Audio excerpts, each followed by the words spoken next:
بسم اللہ الرحمن الرحیم۔ السلام علیکم، میں ہوں اسد اللہ اسدی اور آپ دیکھ رہے ہیں اسدی وائس آور۔ ناظرین، 20ویں صدی خونریز جنگوں کی صدی تھی۔ ریاستوں کی باہمی چپکلش اور منافرت نے ایسی سینکڑوں جنگوں کو جنم دیا جنہوں نے انسانیت کو خون میں نہلا دیا، اور ان جنگوں نے وہ زبردست تباہی پھیلائی جس کی مثال نہیں ملتی۔ اور ہمیں اس صدی کی آخری جنگ جو تنازع کارگل کے نام سے جانی جاتی ہے، لڑنے کا منفرد امتیاز حاصل ہے۔ حربی لحاظ سے محدود اور بے مقصد ہونے کے باوجود سانحہ کارگل ہماری تاریخ کا سب سے زیادہ متنازع اور المناک واقعہ ہے۔ یہ کوئی راز کی بات نہیں کہ تنازع کارگل کشمیری عسکریت پسندوں اور پاکستانی فوجی دستوں کی طرف سے بلندیوں پر واقع اس لائن آف کنٹرول کو عبور کرنے کی وجہ سے پیش آیا جو اب تک دونوں ملکوں کے درمیان سرحد کے طور پر کام دیتی رہی ہے۔ اس بحران کے دوران پاکستان کا موقف یہ رہا کہ کارگل کی اگلی چوکیوں پر قبضہ مجاہدین کا کام ہے، مگر کسی نے ہماری بات پر یقین نہیں کیا۔ اس واقعے کے بارے میں بہت سی کتابیں اور بیانات شائع ہوئے، ہر ایک نے مختلف انداز اختیار کیا۔ ان بیانات سے تنازع میں مزید پیچیدگیاں پیدا ہوئیں اور معاملہ مزید پراسرار ہو گیا، لیکن جنرل پرویز مشرف کی کتاب لائن آف فائر کے بعد یہ تنازع کوئی راز نہیں رہا۔ انہوں نے نہ صرف اس عام تاثر کی تصدیق کر دی کہ وہی اس بے سند منصوبے کے اصل معمار تھے، بلکہ یہ بھی مان لیا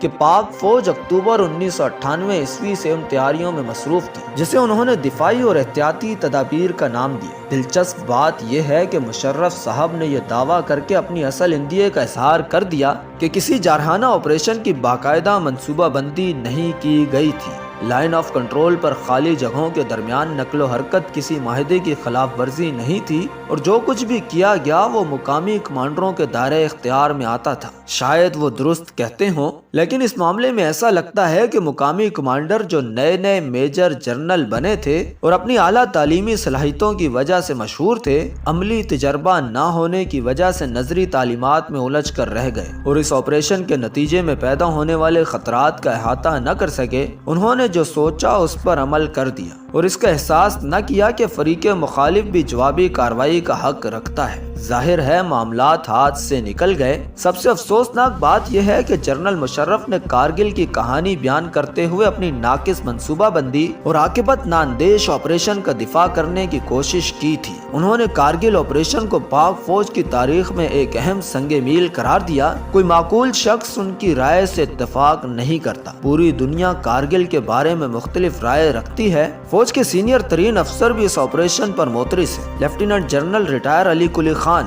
پرویز مشرف کے بطور چیف آف آرمی اسٹاف تقرری کے وقت چیف آف جنرل اسٹاف تھے۔ انہوں نے پرویز مشرف کی کتاب کے جواب میں کارگل کے واقعے کو پاکستان کی تاریخ کا بدترین سانحہ قرار دیا۔ انہوں نے اپنی کتاب میں لکھا کہ بے شمار معصوم جانیں بلا مقصد ضائع کر دی گئیں۔ جنرل علی قلی خان نے اس عام تاثر کی بھی تصدیق کی کہ کارگل آپریشن کی مجموعی صورتحال کا احاطہ نہیں کیا گیا، جس کا نتیجہ یہ ہوا کہ نہ صرف پاکستان کی رسوائی ہوئی بلکہ کئی معصوم لوگ اور ان کے خاندان بے ضرورت شدید مشکلات کا شکار ہو گئے۔ اس منصوبے کا سب سے بڑا نقص یہ تھا کہ بین الاقوامی صورتحال کو قطعاً پیش نظر نہیں رکھا گیا، بلکہ حقیقت یہ ہے کہ بین الاقوامی اصولوں سے روگردانی کی گئی اور بین الاقوامی رد عمل نے اس بارے میں کوئی شک نہیں رہنے دیا۔ اس صورتحال میں کوئی سیاسی قیادت یا سفارتی تدبیر بین الاقوامی رائے کو تبدیل نہیں کر سکتی تھی اور نہ بگڑتی ہوئی صورتحال کو سنبھالا دے سکتی تھی۔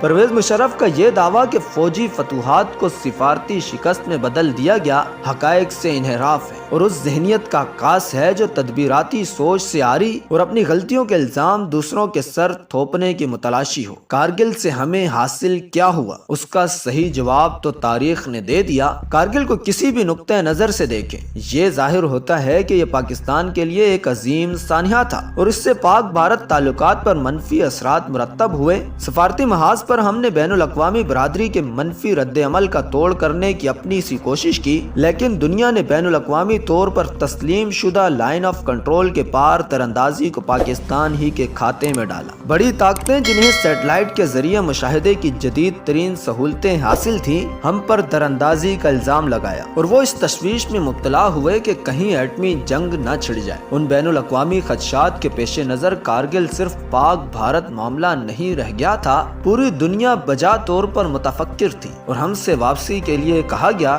حتمی طور پر سیاسی قیادت نے صورتحال کی سنگینی کو کم کر کے جنگ کا دائرہ کار بڑھنے کے خطرے کو ٹالتے ہوئے قومی مفاد میں مناسب کردار ادا کیا تھا۔